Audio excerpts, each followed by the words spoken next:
Ben Hodges is a retired U.S. Army Lieutenant General, former commander at the U.S. Army Europe. Welcome to our program, General Hodges. Daniel, thank you very much for the privilege. Ukraine has destroyed 20% of Russia's oil refining capacity, according to the White House, using long-range drones. However, the U.S. administration seems to be frustrated by this. What is your assessment of this Ukrainian approach to wage war inside Russia, and what do you make of the U.S. reaction to this? Well, the U.S. reaction tells me that what Ukraine is doing is very effective. I've been impressed that Ukraine has developed its own capability that cannot be delayed or stopped by the U.S. or anybody else. This gives a real strategic impact for Ukraine because it is attacking the one thing that keeps Russia in the war, and that's Russia's ability to export oil and gas. So I think it's exactly the right approach by Ukraine, and I hope that other countries maybe will find ways to help Ukraine develop this capability even more. The fact that the United States or the Trump administration is frustrated with this tells me that they know that this is having a significant impact on Russia. And, this administration, for whatever reason, has generally been willing to accept Kremlin talking points, Kremlin perspective on all of this. And so I think that frustration showed in the press conference last week when Ms. Leavitt, when she was asked about Russian attack on Ukrainian civilians, then she kind of equated what Ukraine was doing to Russia. In fact, she seemed even more frustrated about what Ukraine was doing to Russia than the fact that Ukrainian children had been killed by the Russians.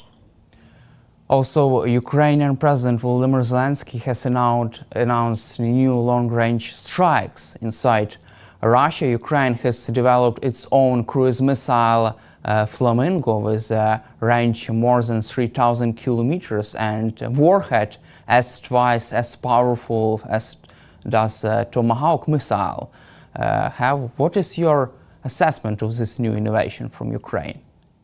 Well, this means that no Russian energy infrastructure or headquarters or airbase or any other important facility is out of reach. I mean, almost everything that is important for Russia's war effort, at least in the western half of the country, is in reach. And Russia's vastness, the huge size of the country, means that it cannot possibly protect all of these facilities. So what used to be one of the strengths of the defense of the Russian Empire and then the Soviet Union was the size. And now, ironically, that's a vulnerability because they can't protect everything. And so I think Ukraine has done a very good job of targeting. Obviously, Ukrainians know where all the key things are, and now they have the ability to hit almost all of them. So this is a significant development from the Ukrainian side. And of course, the Russians still have not been able to do anything significant to change the dynamic on the ground. So this is positive for Ukraine in my view. Do you see this as Ukraine has found Russia's Achilles heel? Yeah, I think that's a good way to describe it. Because if Russia is not able to export oil and gas to China and India and Turkey and other countries, then there are no resources generated to pay for this war. And also, then it begins to affect the oligarchs in a big way. And Putin's hold on power, I think, depends on support from oligarchs. And so this really is a problem. I think especially if Ukraine can continue to increase the intensity and the effectiveness of these attacks. There's no one thing that wins the war, just like there's no one thing that loses the war. But this is going to be very helpful from the Ukrainian side. Also, today is the 1st of September. Let's cover Russia's main results of Russia's so-called summer campaign in Ukraine. Was this meat grinder worth it for Russia? Certainly, if you're a commander, it was not worth it because they have nothing really to show for it. Unfortunately, because of how these things are covered in the media and talked about, I mean, how often have we heard about a new Russian offensive and, massive attacks and gaining ground? And if you don't look closely at the map and don't really understand what you're reading or hearing, you get the perception that the Russian victory is inevitable. They're just going to keep going and going. And so it's important to push back on that narrative and to be able to put it in plain terms. What did Russia actually gain over the course of this summer and at what cost? Now, clearly the Russians don't care how many people they might lose in these. They don't care. But even Russia does not have, or not even Russia has unlimited manpower. So I don't know that they can keep doing this for, forever. Certainly, the benefit of their offensive was to keep pressure on the Ukrainian side because obviously Ukraine suffers casualties too. But for the attacker, the occupying force, I don't think this is sustainable for more than 2 more years. Do you feel that Russian army can go into 2026? Yeah. Sure. They've got enough people to do that. I'm not 100% convinced on the numbers that we hear about what Russia industry is producing, how many vehicles, tanks, ammunition, or whatever. They still have to import a lot from North Korea, of course. I see different reports from different sources about Russia's economy. I imagine there in Kyiv, the experts know much better than any of us on the outside would know what Russia's actual capabilities are. But I would certainly imagine Russia could keep doing what they're doing for another year and a half at least. But do you expect the same intensity of fighting from the Russian side and other attempts to conduct offensive operations in Donbass? I think part of this will depend a little bit on what's going on with pressure from the United States on President Zelensky, but also on President Putin to come to negotiate somehow. So far, I don't get any indication that Putin has any respect for the Trump administration or is persuaded by anything that the Trump administration is advocating. And now, of course, this weekend you had Putin and Kim Jong-un and Modi were all in Beijing with President Xi of China. So he's got friends. Putin has friends, at least people that are interested in undermining the U.S. support. And so I think that he probably, now perhaps those guys, because India and China depend on Russian oil and gas so much, they may at some point decide that Putin has to stop because they don't want to lose their access to Russian oil and gas. But I don't know that. I don't know exactly what was discussed there in Beijing. So that's something that I think all of us would like to understand better. But I just don't see Russia changing what they're doing or stopping as long as they think they can win. But don't you think that a ceasefire would be beneficial for the Russian side? Well, of course, if there is a ceasefire, if it was a real ceasefire, then both sides would, of course, be doing everything they could to repair damage, to replace, to move around, to rest. So Ukraine would benefit from that also. The thing is, the benefit of a ceasefire is that not only does it give Ukraine a chance to make some adjustments and repairs and stuff like that, and that it would at least temporarily stop attacks on Ukrainian cities, but it would be a test of whether or not Russia could be trusted to live up to any agreement. And I think this is part of the reason that people have advocated for a ceasefire, is to demonstrate whether or not Russia could live up to any agreement.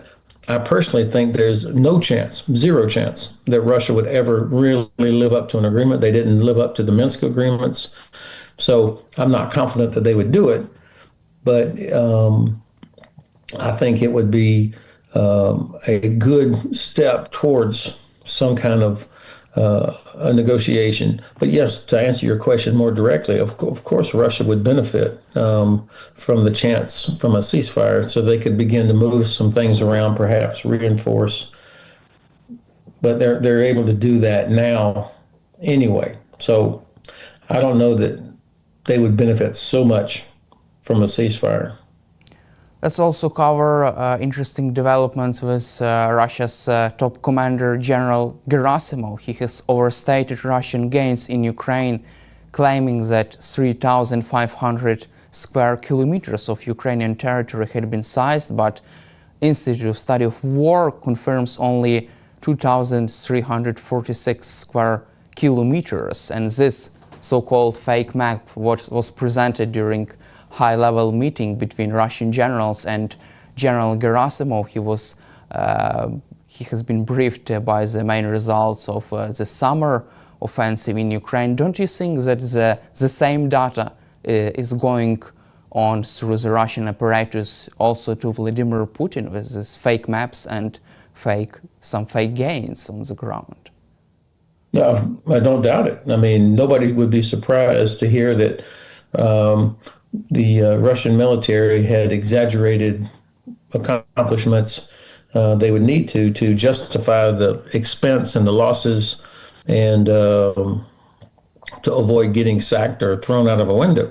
So I'm not surprised that they may have significantly overstated what they had accomplished, but that only hurts them if they have a sense that they did more than they actually did, and then it will obviously become apparent.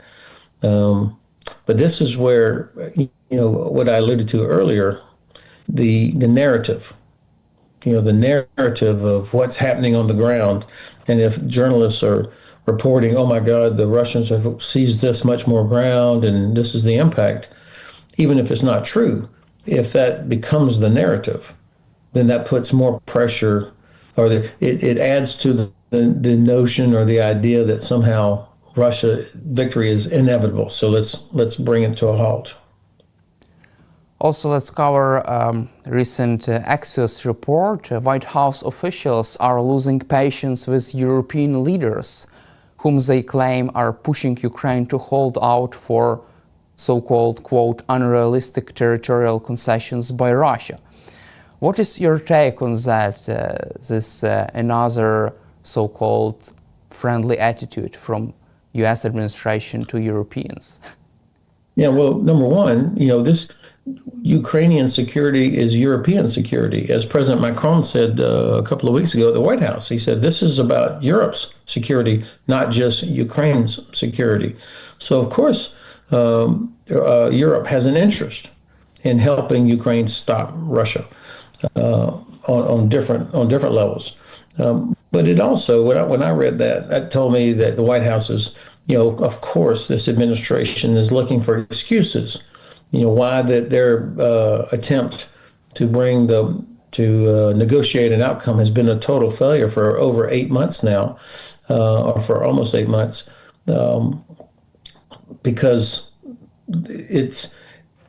their approach was doomed from the beginning, because they didn't care about or didn't understand the origin of the war. They don't know the history, the culture, the geography, and they are thinking in terms of a New York City real estate deal instead of a global strategic security issue. and so now they're looking to blame somebody. And so the latest victim of their scapegoating is they're accusing Europe of pushing Ukraine to keep fighting. And that's the reason that the administration's approach is failing. The one person that they never, ever blame is Vladimir Putin. And so I hope that Europe will continue to invest in its own security by helping Ukraine. Also, a senior White House official told Axios that Trump is seriously considering stepping back from diplomatic efforts to end the war in Ukraine until one or both sides begin to show more flexibility. Quote, "We are going to sit back and watch. Let them fight out for a while and see what happens." What is your reaction to such so-called strategy? Yeah, well, of course, that's a strategy of avoiding blame for failure. They've never told Putin, get your soldiers out of Russia. They've never held Putin accountable for anything. They've threatened to do stuff. I think today was end of another 2 weeks when they were going to do things. Obviously, nothing's going to happen. So I think the administration is trying to create some distance between themselves and their failure to help find a solution to the conflict. And, I mean, today they should say, okay, everything else we've tried has failed. Let's try putting pressure on Russia. Let's tell Russia that unless you leave, unless you back out of occupied territory, we're going to do this, this, this, and this to help Ukraine. They've never done that. And so I'm sure that they would like, and by the way, this administration, all they have done since they took office back in January was to blame either the Biden administration or Europeans or Ukrainians or some other reason. They never say, we made a mistake. Zero accountability, zero acceptance of responsibility. So what you're describing is just the latest aspect of that. Do you think that the current Trump's administration just doesn't care about Ukraine? I don't think they care so much about Ukraine. I do believe that the president is serious. That they want the fighting to stop, the killing to stop.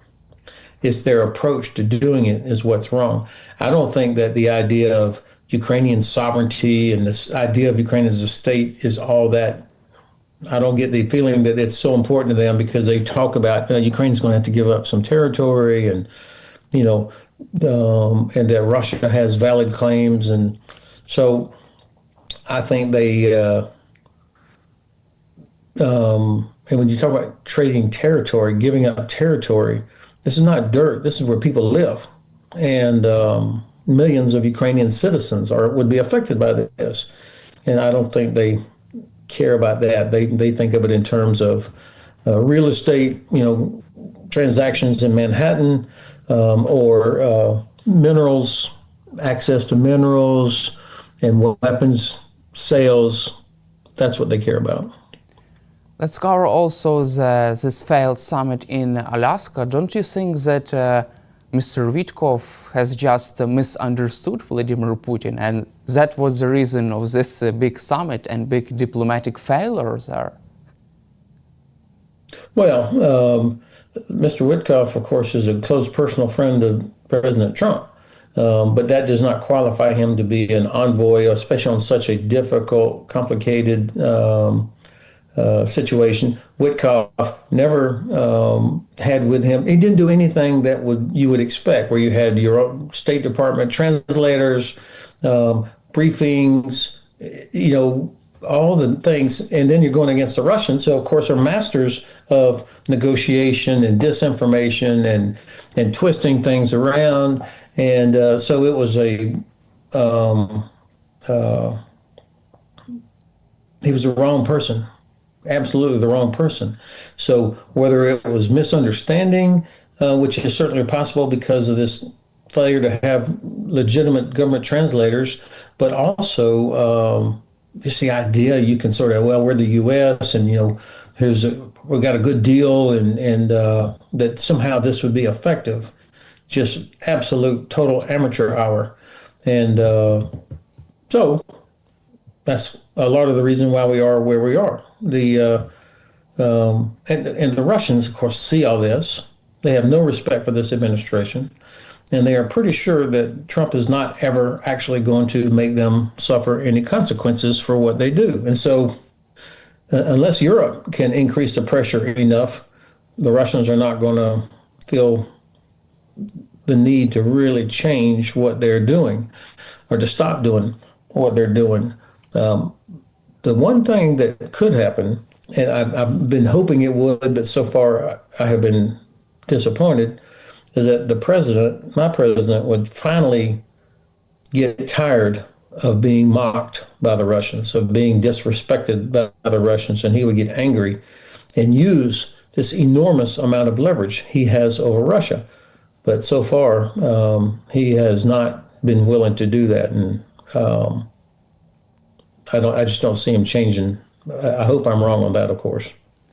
Also, there is a big discussions on security guarantees for Ukraine. According to Financial Times, the US is ready to provide intelligence, surveillance, reconnaissance, command and control, and even back a no-fly zone in Ukraine in case of a ceasefire deal is reached. What is your take on this big debate, discussion on security guarantees and some kind of positive statements from President Trump about the US readiness to contribute to this effort?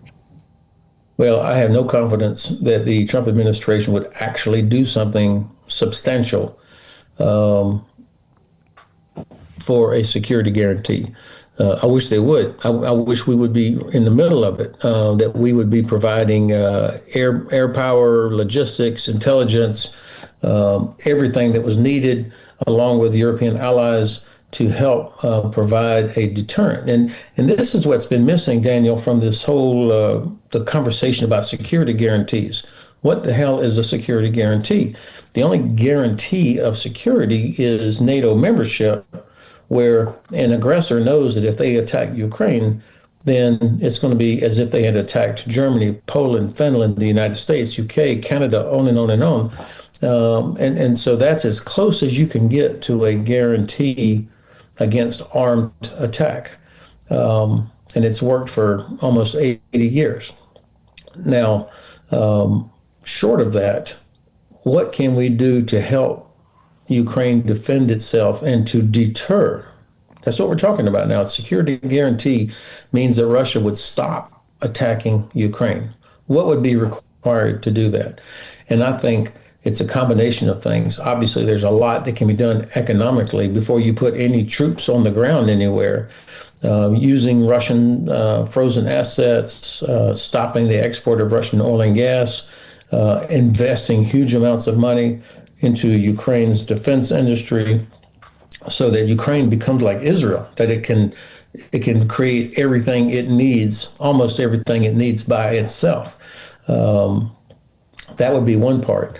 The second part, of course, would be something that helps protect cities from drone and missile strikes. And I think that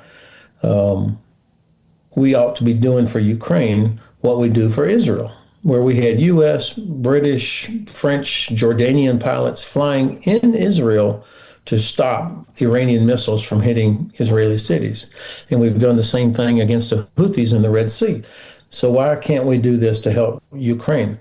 Of course, if you put a pilot up in the sky, you have to, number one, be prepared to attack enemy air defense. We would never put a pilot up if we hadn't already didn't have the capability in place to destroy Russian air defense. So that means, any talk about air support, other than, logistics and transport, where you have to be talking about suppression of enemy air defense, to include shooting Russian air defense inside of Russian-controlled parts of Ukraine or even inside Russia. And you also have to assume that a pilot eventually will be shot down. And so you have to be, are you prepared to go in and pick him or her up if they land inside Russian-controlled territory or inside Russia? These are things that have to be sorted out. It's not just a magic shield that you would put over Ukraine. And then finally, if you're going to put troops on the ground in Ukraine, and I am for it, there's 3 or 4 things that would have to be answered.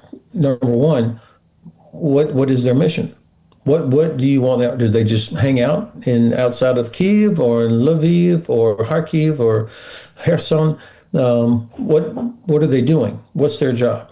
So make it clear what their mission is. Number two, what are the rules of engagement? If we're going to put soldiers there, they have to be authorized to shoot back immediately without having to go back to Brussels or London or Berlin to ask permission.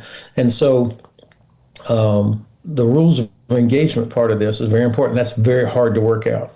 That's very difficult to work that out, but that has to be a part of any deployment of troops. And then, of course, how are they integrated into Ukrainian defense? I mean, are they in separate little islands, or are they deployed as a second sort of line of defense behind, or are they, the airspace, air defense would have to be integrated with Ukrainian air defense. These are the kind of things that need to be sorted out. People are already talking about, well, it'll take 25,000 or 50,000. How do you know the number if you haven't even identified what they're going to do yet? So I'm all for it. I just think that we haven't done, at least publicly, that I'm aware of.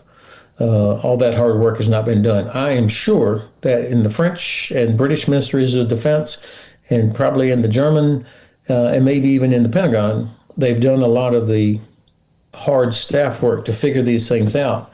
But publicly, I don't get the feeling that the diplomatic work has been done yet. Also, according to Politico, there are even discussions about the possibility of deploying as a third country neutral forces to Ukraine. Financial Times suggested that Trump was considering even the possibility of deploying Chinese troops to Ukraine. What is your reaction to this, another debate on the possibility of deploying so-called third country forces to Ukraine? Yeah, the only thing dumber than deploying Chinese forces to be peacekeepers would be putting more Russians in to be peacekeepers. I mean, that's what a ridiculous act. Why would you give the Chinese the opportunity to get their boots on the ground and get in there? And they're the ones that are supplying Russia. They're buying Russian gas and supplying Russia with the capability to kill Ukrainians. So whoever thought that was a good idea has no clue about what actually is going on or how these things work.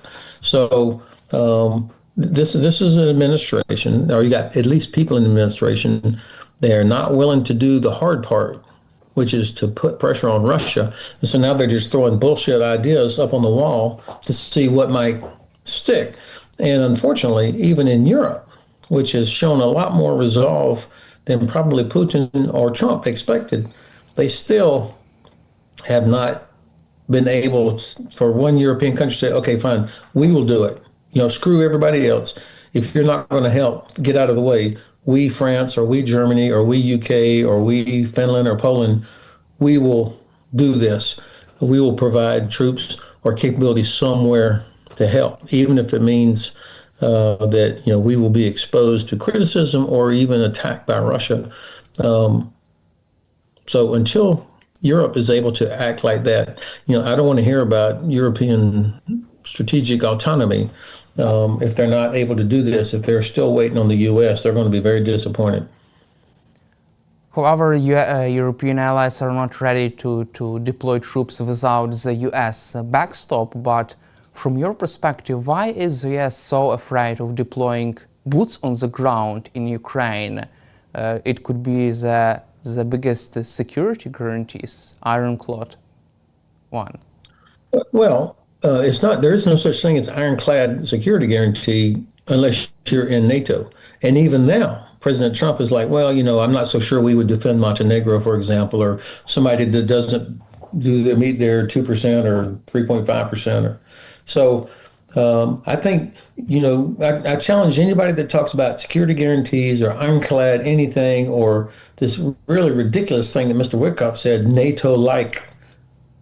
Like, there is no NATO-like security guarantee. You're either in NATO or you're not. And so people are careless with terminology and ideas about how to do it.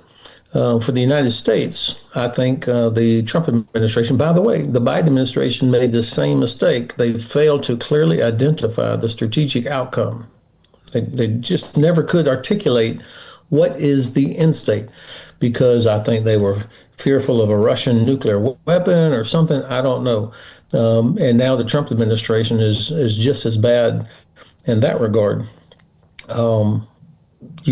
You should never deploy troops somewhere if you haven't clearly identified the mission. What do you want them to do?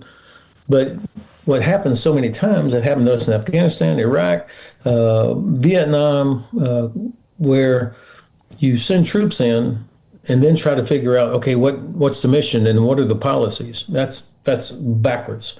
You've got to identify what you want them to do first. And then, the military will say, okay, if you want us to do that, this is what we need. And numbers, capabilities, rules of engagement, etc. The bottom line is, I think this administration does not want to offend Putin.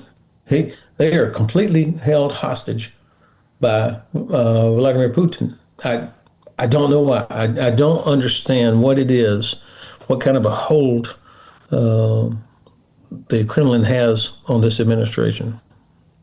Also, let's cover another interesting topic regarding the Department of Defense. Our final one. The Trump's administration would like to rename Department of Defense as a Department of War.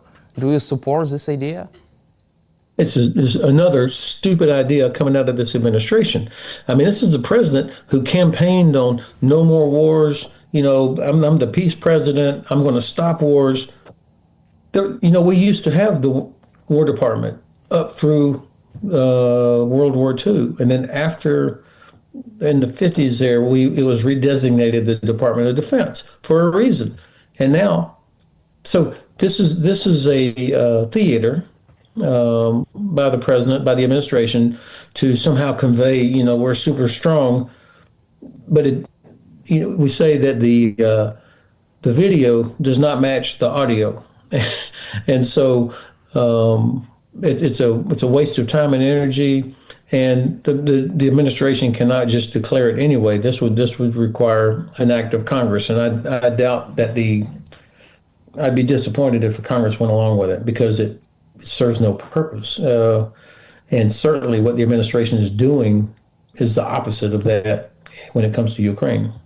Also, in the meantime, Secretary Hexet was firing all people who were not really supportive of his idea, and he has fired Lieutenant General Jeffrey Cruz, the director of Defense Intelligence Agency, for submitting this report according to this assessment of U.S. strikes on Iran. What is your opinion about such approach to the work in Pentagon?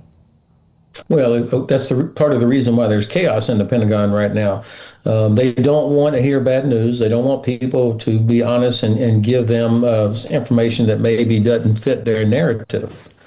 And so, if you don't want bad news, you get rid of people that, or you scare people who would normally be willing to tell you, the facts. And so we are going to regret this. It's created a terrible environment. The morale in the Pentagon right now is very bad. And you've got thousands of really good, hardworking, dedicated soldiers, officers, sailors, civilians, career security experts. So many of them have been fired. And this is damaging.